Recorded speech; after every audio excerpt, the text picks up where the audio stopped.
నమస్తే సార్. నమస్కారం అండి. ఎక్కడి నుంచి సార్ మీరు? సార్ నా పేరు శ్రీనివాస్ గౌడ్. నేను పీసీసీ మెంబర్ కల్లకుర్తి నియోజకవర్గము. ఈరోజు ఇక్కడ సీఎం గారు ఇక్కడ మీటింగ్ ఉందంటే వచ్చినాము. మా దగ్గర కూడా కొంచెం జైనింగ్స్ ఉండే, అందుకోసం మేమంతా కూడా తాలూకా నుంచి ఇక్కడికి రావడం జరిగింది. అంటే ఇప్పుడు మీరు జాయిన్ అవుతారా సార్ లేకుంటే? నేను పీసీసీ మెంబర్ను. మా నియోజకవర్గంలో మాజీ మంత్రి చిత్తరంజన్ దాస్తో పాటు కొంతమంది జైనింగ్స్ ఉండే, అందుకే ఇక్కడికి రావడం జరిగింది. ఈ మీటింగ్ అయిపోయిన తర్వాత కార్యక్రమం ఉంటుంది. సార్ ఇప్పుడు మెయిన్గా చూసుకున్నట్లయితే నాగర్ కర్నూలు కిందికి వస్తుంది కదా సార్ మీ కల్లకుర్తి, అక్కడ ఎవరు వచ్చే అవకాశాలు ఉన్నాయి సార్? ఒక దిక్కు చూసుకున్నట్టే బీఆర్ఎస్, బీజేపీ, కాంగ్రెస్ అయితే ముగ్గురు గట్టిగానే ఉన్నట్టు తెలుస్తున్నారు సార్. ఎవరు వచ్చే అవకాశాలు ఉన్నాయి సార్? ఖచ్చితంగా కాంగ్రెస్ పార్టీ నాగర్ కర్నూలు నియోజకవర్గంలో 2 లక్షల మెజార్టీతో గెలవడానికి ఆస్కారం ఉంది. ఎందుకంటే మల్లు రవి గారు చాలా సీనియర్ నాయకుడు, చాలా అందరికీ కూడా సుపరిచితులు.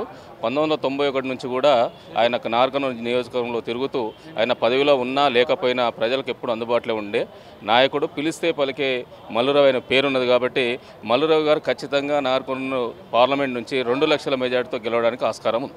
ఇదే విషయంలో అక్కడ పోటీ చేసిన కొంతమందికి సామాజిక వర్గానికి అసంతృప్తి ఓటు రాలేదని చెప్పేసి అసంతృప్తి వ్యక్తం చేసి సార్. అంటే కొంత సామాజిక వర్గంలో మాదిగా ఇట్లా అసంతృప్తి వ్యక్తం చేయడం జరిగింది.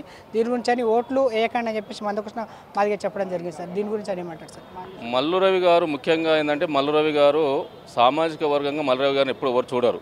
ఏ కులమైనా ఏ మతమైనా కానీ మల్లు రవి గారిని తన సొంత ఇంటి మనిషిలాగా, తన పెద్ద దిక్కులాగా, కష్టాలు ఉన్నప్పుడు నష్టాలు ఉన్నప్పుడు అధికారంలో పార్టీ ఉన్నా లేకపోయినా ప్రతిపక్షంలో ఉన్నప్పుడు కూడా ప్రతి ఒక్కరిని కూడా ఆదుకున్న వ్యక్తి కాబట్టి మల్లు రవి విషయానికి వచ్చేటలకు మాదిగానో మాలనో ఎస్సీ అని ఏది చూసే పరిస్థితి లేదు. అన్ని వర్గాలు ఎస్టీ ఎస్సీ బీసీలతో పాటు ఓసీలు కానీ, సామాజికంగా ఉన్న క్రిస్టియన్లు కానీ, హిందువులు కానీ అందరూ కూడా మల్లు గారికి సంపూర్ణ మద్దతు ఉంది.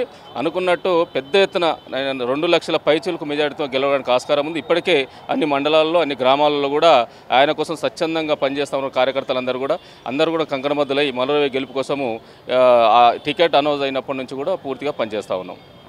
అక్కడ బీజేపీకి అండ్ బీఆర్ఎస్కు స్కోప్ ఎట్లుంది సార్? అసలు అవి వచ్చే అవకాశాలు ఉన్నాయంట సార్? మినిమం డిపాజిట్ ఇదే విధంగా ఏమైనా వచ్చే అవకాశం ఉన్నాయి? ఇప్పుడు టీఆర్ఎస్ అనేది ఇప్పుడు ఆర్ఎస్ ప్రవీణ్ కుమార్ గారు ఎలక్షన్ వరకు కూడా టీఆర్ఎస్ను తిట్టడం జరిగింది.